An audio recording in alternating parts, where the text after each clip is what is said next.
नमस्कार, मैं जया गुप्ता। इस वीडियो में मैं 24 अगस्त 2025 को हुई RSCIT एग्ज़ाम की आंसर की व्याख्या के साथ लेके आई हूँ। सबसे पहले सबसे सटीक और सबसे सही आंसर जांचने के लिए मेरे वीडियोस को देखिए। मैं आपको वीडियोस बताऊं उसके पहले यदि आपने चैनल को सब्सक्राइब नहीं किया है तो कृपया चैनल को सब्सक्राइब कीजिए, बेल आइकन को हिट कीजिए ताकि मेरे नए वीडियोस के नोटिफिकेशन आपको तुरंत प्राप्त हो। तो आइए देखते हैं 24 अगस्त 2025 को हुई RSCIT एग्जाम की सॉल्व्ड आंसर की।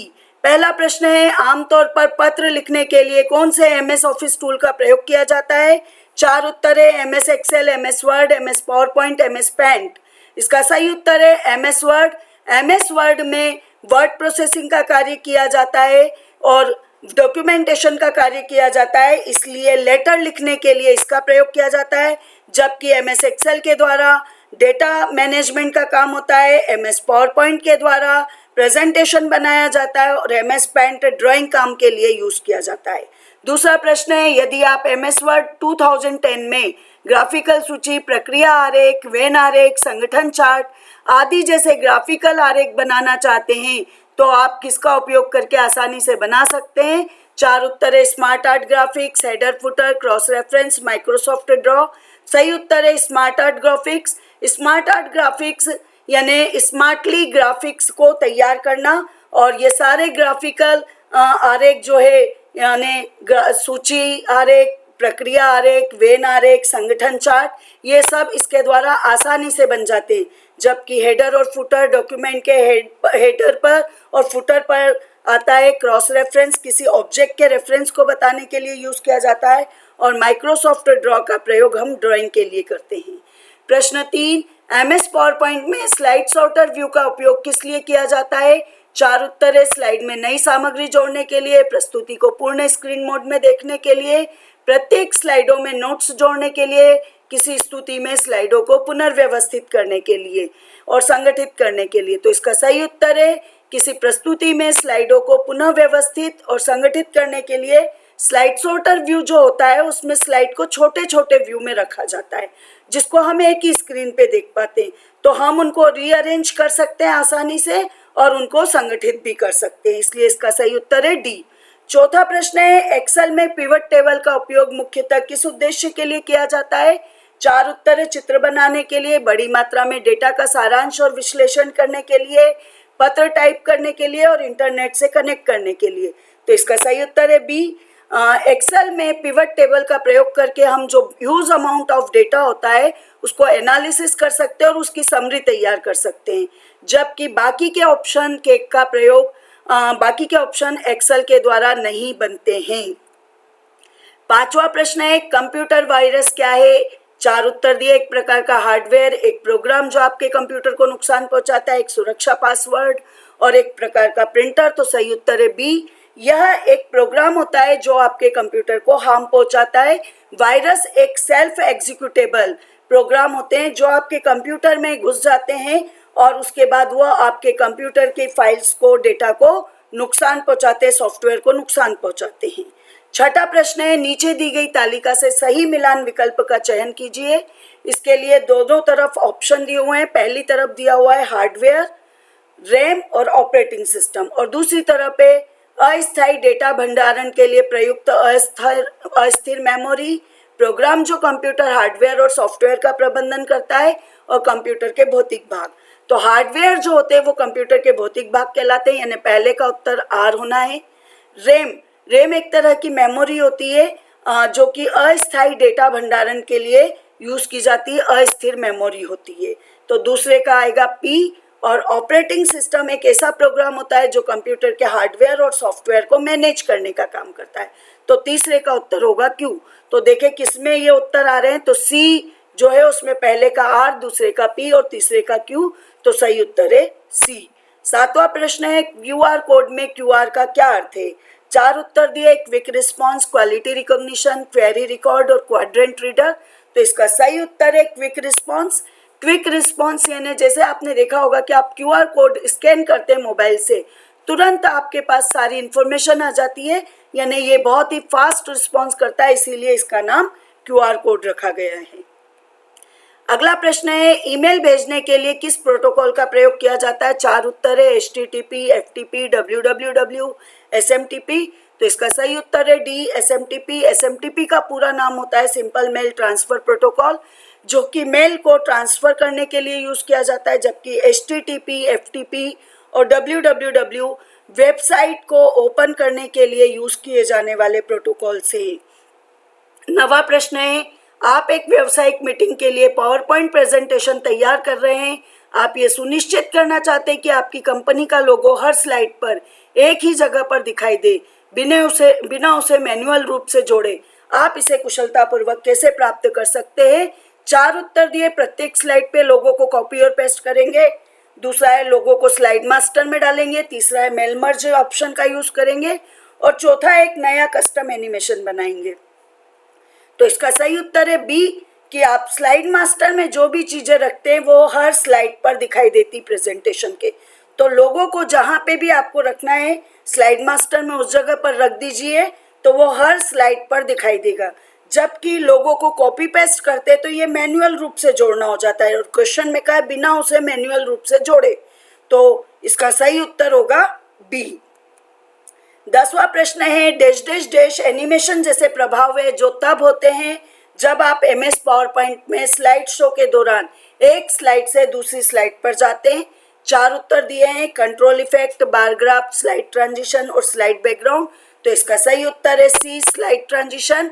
जब आप पावर पॉइंट प्रेजेंटेशन करते हैं तो एक स्लाइड से जब दूसरी स्लाइड आती है तो जो भी इफेक्ट उस समय दिखाई देते हैं वो स्लाइड ट्रांजिशन इफेक्ट होते हैं, जिसमें स्लाइड में एनिमेशन होता है। स्लाइड के आने और जाने के जो एनिमेशन होते हैं वो ये सब इसी के अंतर्गत आते हैं। अगला प्रश्न है 11वां, आप हर दिन एक रिपोर्ट पर एक ही फॉर्मेटिंग स्टेप्स दोहराते हैं। कौन सी एक्सेल सुविधा इन चरणों को स्वचालित कर सकती है? 4 उत्तर दिए, pivot table, filter, macro, formula.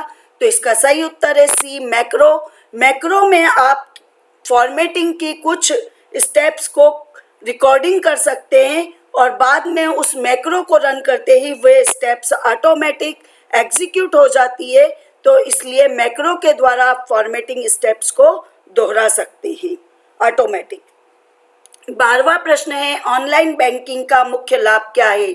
इसके 4 उत्तर दिए, आप केवल नगद राशि ही निकाल सकते हैं।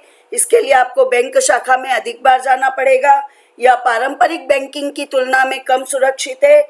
आप कहीं से भी 24/7 अपने बैंक खातों का प्रबंधन कर सकते हैं। तो इसका सही उत्तर है डी, कि आप कहीं से भी 24/7 यानी 24 घंटे 7 दिन बैंक खातों का प्रबंधन कर सकते हैं। क्यों? क्योंकि ऑनलाइन बैंकिंग में आपको बैंक जाने की ज़रूरत नहीं होती है और आप इसमें नगद राशि नहीं निकालते, आप डायरेक्ट किसी के भी अकाउंट में फंड ट्रांसफ़र कर सकते हैं। तो नगद राशि ही नहीं निकालते ऐसा भी नहीं है। तो इसलिए सही उत्तर है डी, कि आप 24/7 बैंक खातों का प्रबंधन कहीं से भी कर सकते हैं। 13वां प्रश्न है, निम्नलिखित में से कौन सा उपकरण संपूर्ण कंप्यूटर सिस्टम के लिए संचार माध्यम में और सिस्टम यूनिट में रखा जाता है? इसके 4 उत्तर है, रैम, रोम, ग्राफिक्स कार्ड, मदरबोर्ड। तो सही उत्तर है मदरबोर्ड। मदरबोर्ड एक ऐसा उपकरण है जो संपूर्ण कंप्यूटर सिस्टम के लिए संचार माध्यम होता है, जबकि रैम और रोम मेमोरी के प्रकार है। ग्राफिक्स कार्ड ग्राफिक्स के लिए यूज किया जाता है। 14वां प्रश्न है, निम्नलिखित में से कौन सा एप्लीकेशन प्रोग्राम सामान्यतः PDF फाइलों को देखने के लिए यूज किया जाता है? 4 उत्तर है, device driver, adobe reader, Cortana, Windows defragmenter. तो इसका सही उत्तर है एडोब रीडर। एडोब रीडर एक ऐसा एप्लीकेशन प्रोग्राम है जो हम PDF फाइलों को रीड करने के लिए यूज करते हैं, जबकि device driver, Cortana, Windows defragmenter Windows की सुविधाएं हैं, यूटिलिटीज है। अगला प्रश्न है 15वां, UPI ऐप्स बैंक खातों के बीच तत्काल धन हस्तांतरण की अनुमति देते हैं। मैं यहाँ पर UPI का फुल फॉर्म जरूर आपको बता रही हूँ, यूनिफाइड पेमेंट इंटरफेस। ये हमें बैंक खातों को ट्रांजेक्शन्स यानी अमाउंट ट्रांसफ़र करने की परमिशन देते हैं। गूगल मैप्स का उपयोग फ़ोटो संशोधित करने के लिए किया जाता है। अब इसके जो 4 उत्तर है पहले वो बता रही हूँ। कथन 1 सही है, कथन 2 गलत है, कथन 1 गलत है, कथन 2 सही है, कथन 1 और कथन 2 दोनों गलत है, कथन 1 और कथन 2 दोनों सही है। तो इसका सही उत्तर है ए, कथन 1 सही है और कथन 2 गलत है। हम unified payment interface system app के द्वारा अमाउंट ट्रांसफ़र करते हैं, जबकि गूगल मैप का प्रयोग हम लोकेशन देखने के लिए करते हैं, ना कि फोटो एडिटिंग के लिए। तो ए उत्तर सही है। 16वां प्रश्न है, जब आप अपने कंप्यूटर से कोई फाइल हटाते हैं तो वह आमतौर पर सबसे पहले कहाँ जाती है?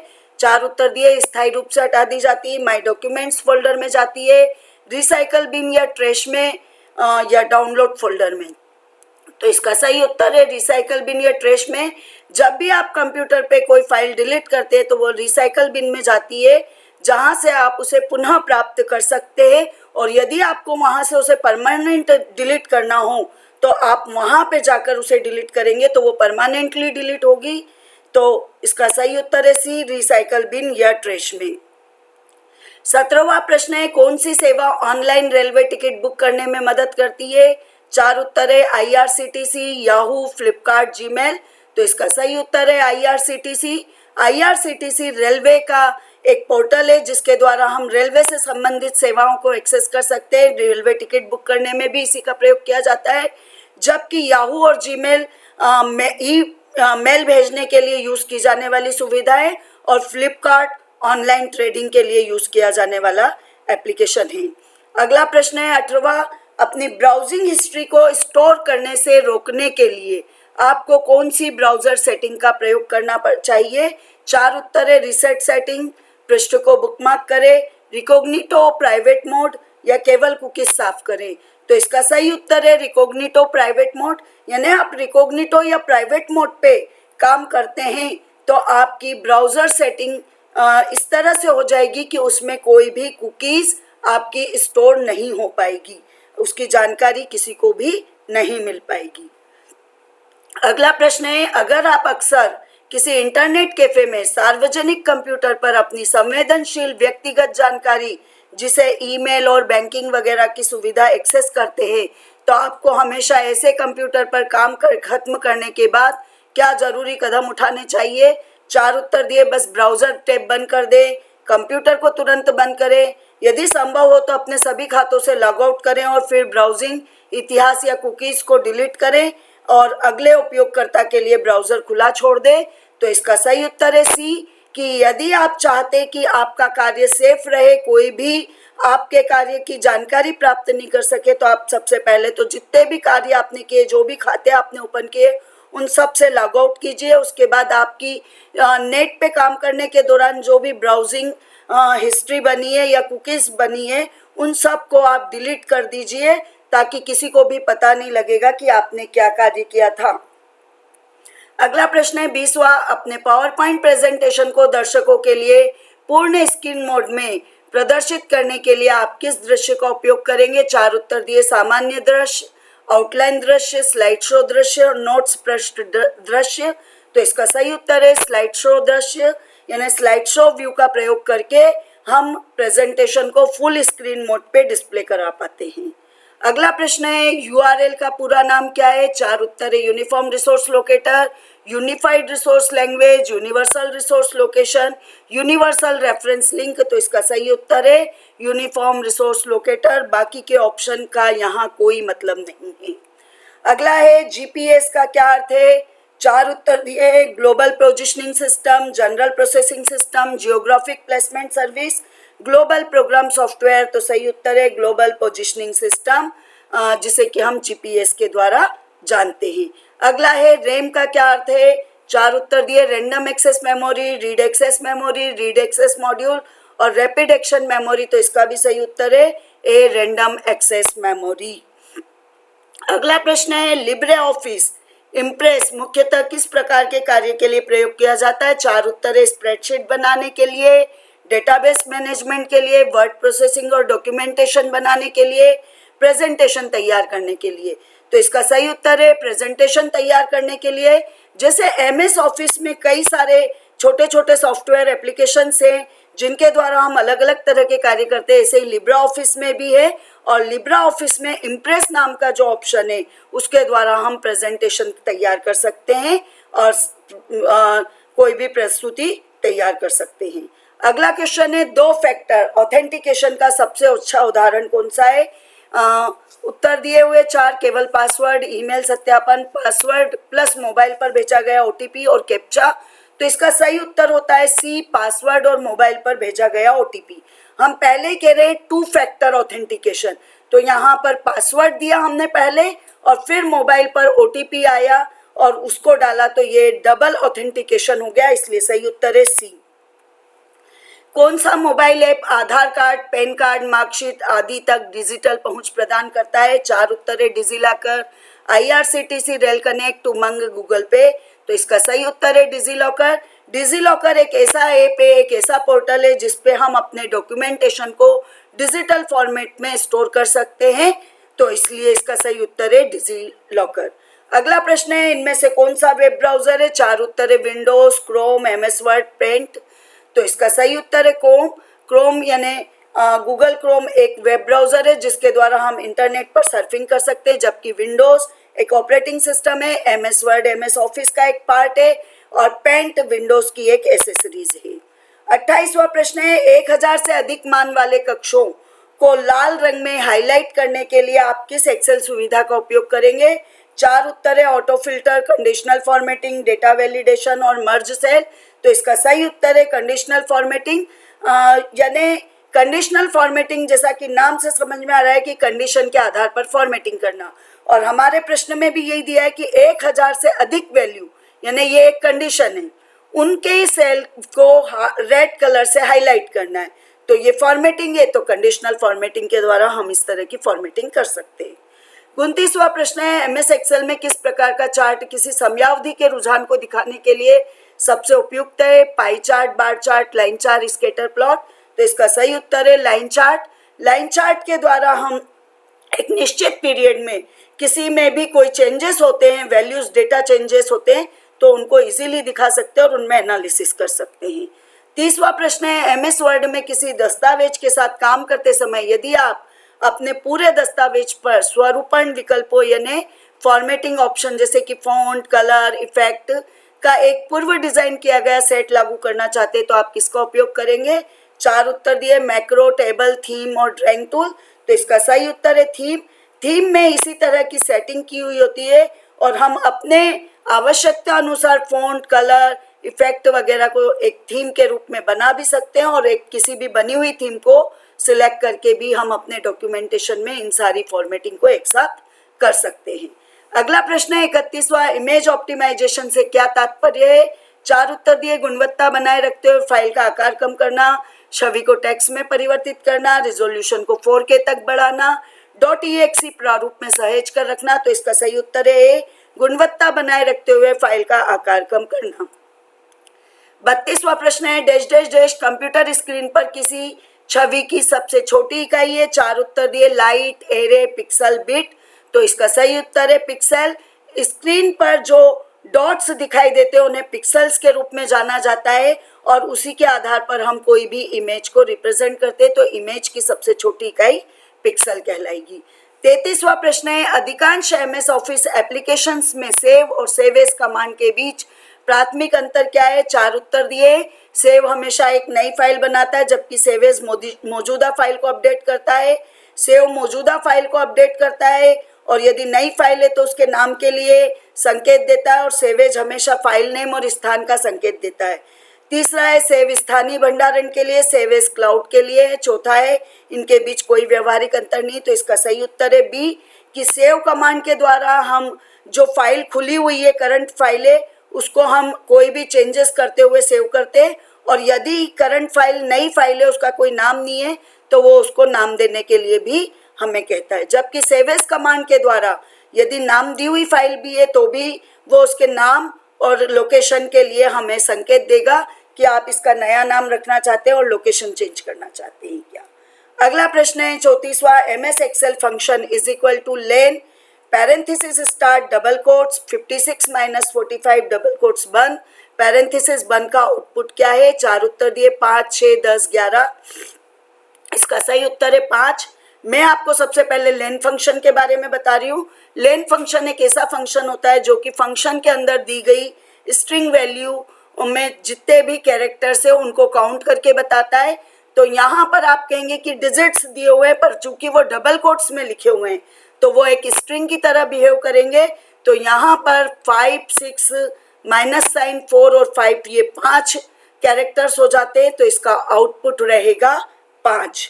अगला और लास्ट प्रश्न है 35वां। किसी प्रेजेंटेशन के दौरान आप अपने लैपटॉप से प्रोजेक्टर को जोड़ने के लिए क्या उपयोग करेंगे? 4 उत्तर है USB cable, HDMI cable, audio jack और लैन केबल। तो इसका सही उत्तर है HDMI cable, high definition multimedia interface. इस केबल के द्वारा हम लैपटॉप से प्रोजेक्टर को जोड़ते हैं तो सभी टाइप का डेटा हम प्रोजेक्टर की सहायता से दिखा सकते हैं। जबकि ऑडियो जैक ऑडियो के लिए यूज किया जाता है, लैन केबल कंप्यूटर में नेटवर्किंग के लिए यूज की जाती है और यूएसबी केबल के द्वारा हम इतनी हाई क्वालिटी का डेटा ट्रांसफर नहीं कर पाते, इसलिए HDMI केबल यूज की जाती है। मुझे विश्वास है आपने अपने पेपर को चेक कर लिया होगा और आपको पता लग गया होगा कि आपका रिजल्ट क्या रहेगा। यदि आपने अपने हमारे पुराने वीडियो के साथ तैयारी की है तो मुझे विश्वास है कि आप पास जरूर होंगे, क्योंकि अधिकतर प्रश्न हमारे वीडियो में दिखाए गए प्रश्नों से मिलते हुए हैं। और आपको वीडियो अच्छा लगा तो इसको लाइक कीजिए, शेयर कीजिए। चैनल को सब्सक्राइब नहीं किया है तो चैनल को सब्सक्राइब कीजिए। आपके उज्जवल भविष्य के लिए बहुत बहुत शुभकामनाएं। Best of luck. धन्यवाद।